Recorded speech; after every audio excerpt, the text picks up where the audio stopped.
The cops humiliated him and stole his hard-earned money, thinking what a normal-looking guy could do against them. Pull you over, and you fled. Now, come on, get up. Their plan was perfect except for the fact he was no ordinary guy, and he incinerate their plan on that day. Let's not do that.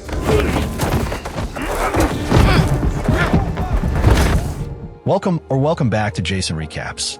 I don't have many subscribers, but your single comment is a ray of hope to motivate me. The movie kicks off with a guy named Terry Richmond, a military vet just out for a peaceful bike ride, cruising down the road with music blasting through his headphones. He's completely in his own world, until out of nowhere, a cop car slams into him. Two officers jump out, Evan Marston and his partner Steve, and immediately slap cuffs on him. Stay on your belly!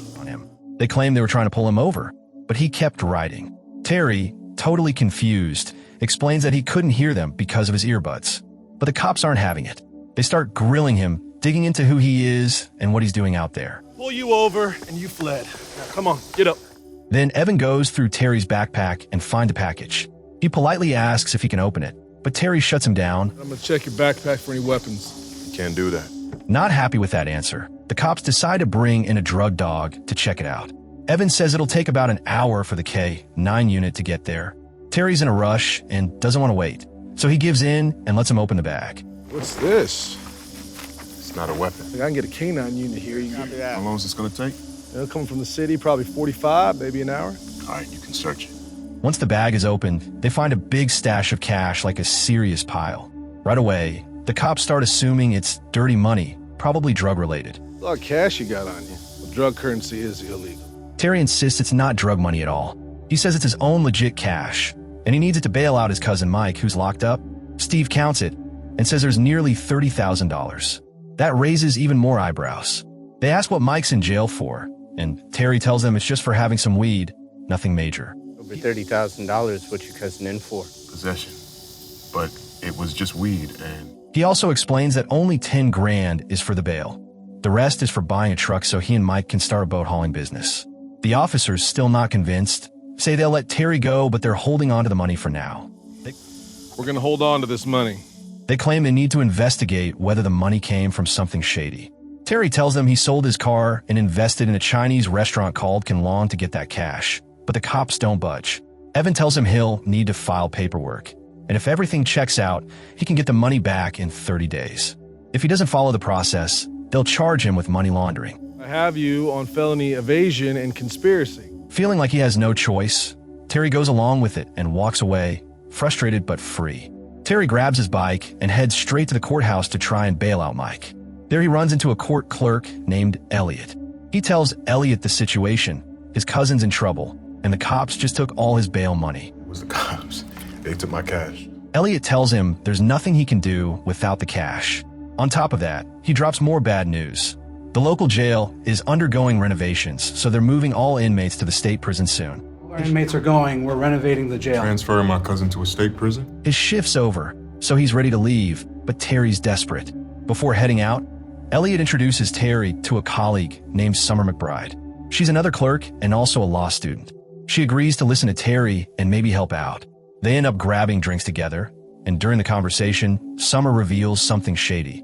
The local police department has this sneaky tactic where they take people's money under the pretense of legal issues, and if the victims don't fight it properly through legal channels, the cops keep the money, claiming it's going to department funding. You can fight for the money, but that'll take you most of a year. Terry tells her that Mike, his cousin, actually helped the police before. He gave them info that helped take down some dangerous guys.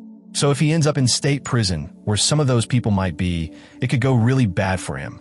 Mike's transfer is happening on Thursday, which doesn't give them much time. You got some time. Can you get more money? Summer suggests Terry try to get another 10 grand quickly so they can get the bail posted before Mike is moved.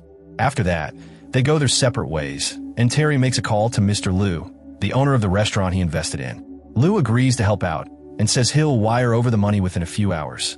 That night, Terry decides to track down the police department where Evan and Steve work. The next morning, he goes there to try something bold. He reports a fake robbery to Officer Jessica Sims and describes the suspects to look exactly like Evan and Steve. Big guy, white, I didn't get his badge number, but his last name's Marston.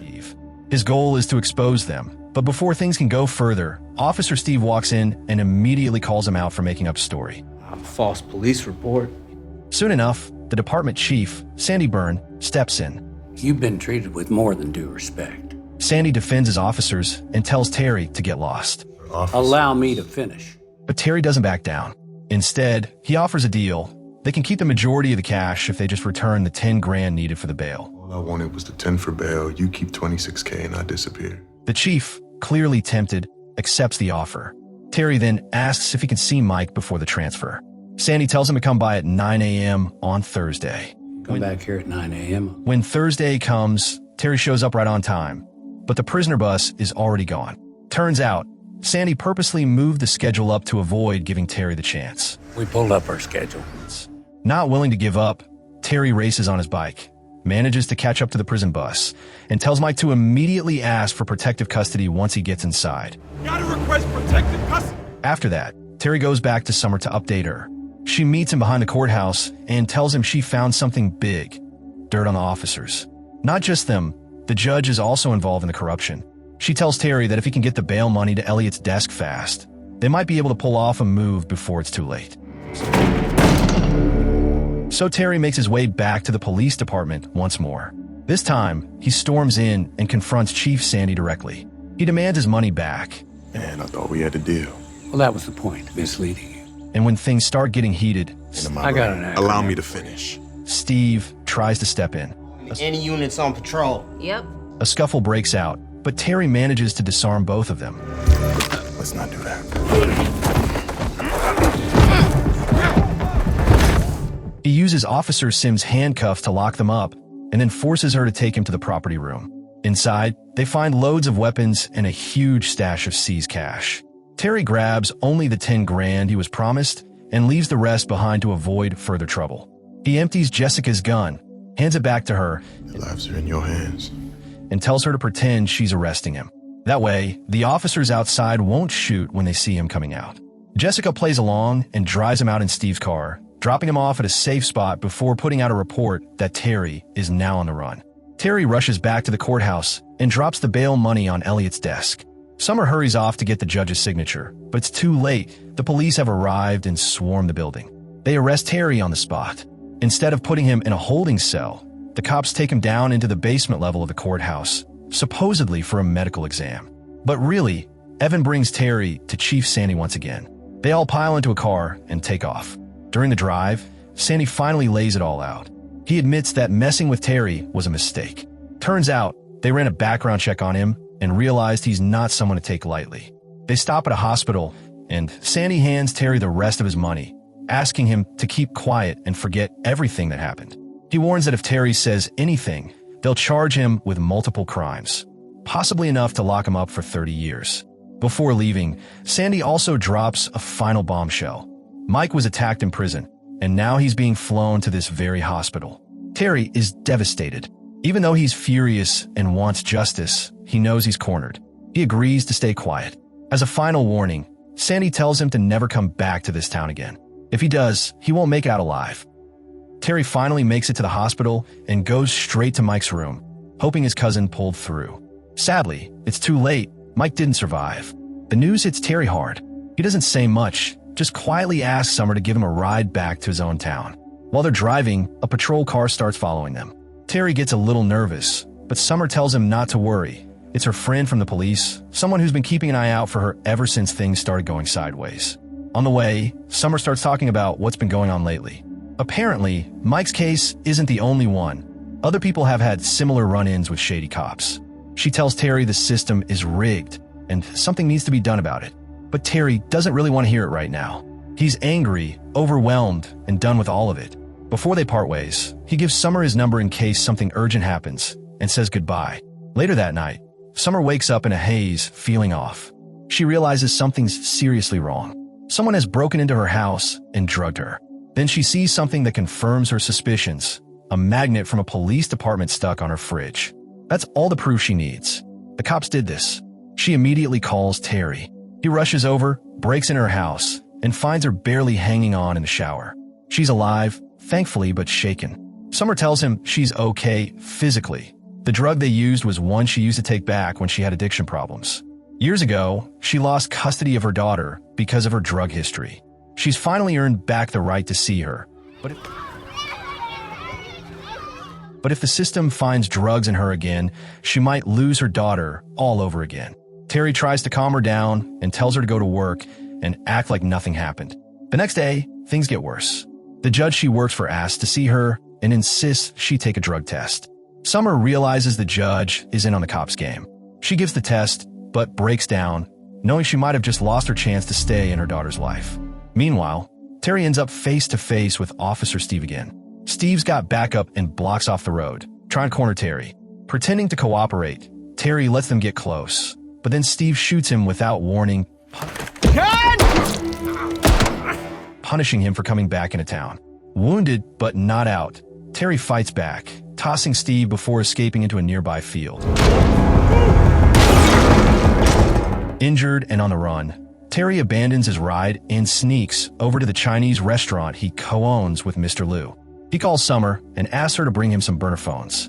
When she arrives, she's shocked to see him banged up and bleeding. Mr. Liu helps patch Terry up while he and Summer go over their next move. They know the only way to end this is to gather solid proof of what the cops and the judge have been doing. They decide to go underground and sneak into the judge's home. It's okay. I'll talk. There, they confront him directly. After some pressure, the judge spills everything. Turns out he's been working with Chief Sandy and the dirty cops for a while. The department was running low on funds, so Sandy came up with a scheme, illegally seizing money during searches and making people go through complicated legal steps to get it back. Most of the time, people lost their money, and some of it even went to government funding, making it technically illegal. The judge was in on it too, getting a cut. But there's a way to prove it all. The dashcam videos from the cops' cars. The hard drives at the courthouse. They're dash cam videos. Those videos captured the bogus searches and aggressive tactics, and they're stored in a restricted part of the courthouse. Terry and Summer make a plan to break in and get the footage. They sneak into the courthouse and head straight to the archives where the evidence is kept. But the cops are already a step ahead and are trying to destroy everything with a fire. Summer manages to put it out just in time, and they grab the memory cards with the videos before reigniting the fire to make it seem like everything burned. Then Terry waits in the car, while Summer tries to sneak off and recover her urine sample to stop the judge from using it against her. Unfortunately, she gets caught by the cops before she can escape. Terry, hiding nearby, watches as the cops kidnap Summer and take her to some creepy, abandoned spot. He follows them, then crashes his vehicle into one of the cop cars. After taking down one of the officers and handcuffing him, he uses the cop's radio to contact Sandy and offers a deal. He'll trade the memory cards for Summer's release. Sandy agrees and tells him to meet at Rebel Ridge before sunrise. When morning rolls around, Sandy's crew is waiting at the agreed spot, but Terry doesn't show. Instead, he tricks them. He's not in the car they're watching. Inside the vehicle is Officer McGill, tied up and left as a decoy. Meanwhile, Terry is back at the police department, breaking into Sandy's office from the back. Officer Jessica figures out what's going on and sounds the alarm. Sandy, driven by greed, rushes to check on the cash while Terry loads up non-lethal ammo from the armory. When Sandy bursts in, Terry hits him with bean bag rounds, knocking him out. Jessica arrives, and things get tense. But Terry realizes she's Summer's friend, the one who's been quietly helping them. He trusts her and hands over the memory cards, telling her to make them public. Then, to stop Sandy's goons, he douses their stash of money in gasoline. Jessica tries to stop Terry from starting a fight.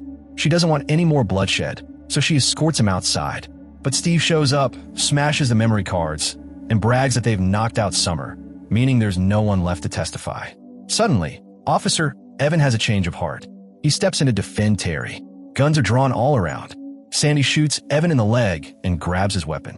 Terry glances at Jessica, who lowers her gun in silent support. With that, Terry grabs Evan and drags him to cover, setting off smoke bombs to block the other's view. Evan tells Terry to use the dash cams in the cop cars. Once turned on, they'll automatically stream footage after 3 minutes. Terry goes into action, knocking out officers one by one, but without killing them. He finally gets to Steve, pays him back for shooting him, and finds Summer unconscious in Steve's car. He turns on the dash cams and drives the car back to Evan. They all try to escape, but Steve holds onto the car, trying to climb in through the back. Summer wakes up just in time and kicks him out onto the road. Sandy and the others give chase, but Jessica crashes Sandy's car to stop them, helping Terry escape. Terry speeds off to the hospital, where doctors rush Summer and Evan into emergency care. Before leaving, Terry rips out the camera system's storage drive. He keeps it safe, planning to use it to expose Sandy and blow the whole operation wide open. And that's how the wild ride ends, with the truth finally coming to light and Terry ready to make sure none of them get away with it. Thanks for watching. If you enjoyed this video, please like, subscribe, and hit the notification bell so you don't miss any future content. Feel free to leave a comment and share your thoughts. I love hearing from you. See you in the next video.